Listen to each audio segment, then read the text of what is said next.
want to ask your thoughts on the news yesterday. We didn't touch on this at all.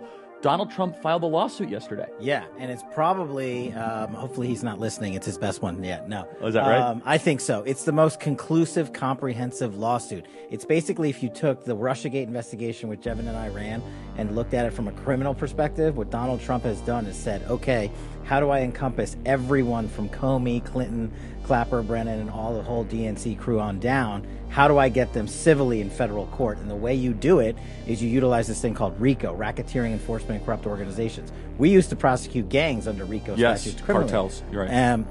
But what most people don't realize is RICO also has a civil function. So what he did was he took the RICO statute, which is permissible under by law, and said these guys orchestrated the largest criminal enterprise in U.S. history, but I'm suing them on my civil side of the house for, I don't know, $75 million. The whole point, right, is to get to discovery. Yes. Well, then also civil can lead to criminal. Absolutely. It can. But I think John Durham's got that covered. We can talk about that later. But I think what the president wanted to focus on was finally say, I'm not going after onesies and twosies here. I'm bringing everybody in, one federal lawsuit. Everybody's got to go to the table as a defendant. So just being objective, do you think this has a chance of... Yes. Walk us through why, because I mean we've just kind of been so used to be cynical. Sure, right? and you know we talk about how hard it is for defamation and when you get deplatformed and all that. This is totally different animal. What he did was figure out a way with his team of lawyers to say, okay, how can we encompass everybody? And the only real way to do that is RICO.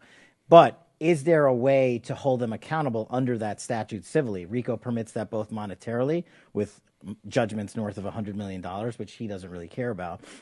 But if you find them at fault, the discovery process along the way is what's critical, because they're going to have to come in and say, no, Mr. President, we did not violate the RICO statute. We did not enter into an organized conspiracy against you to prevent you from being president. And then while you were president, we did not go up and illegally surveil you. And by the way, the great thing is, how are they going to get around that? There's an inspector general report that says exactly what they did, and that's what Donald Trump brought civilly. And there's also Department of Justice filings, the revocation of the FISA warrants against Carter Page.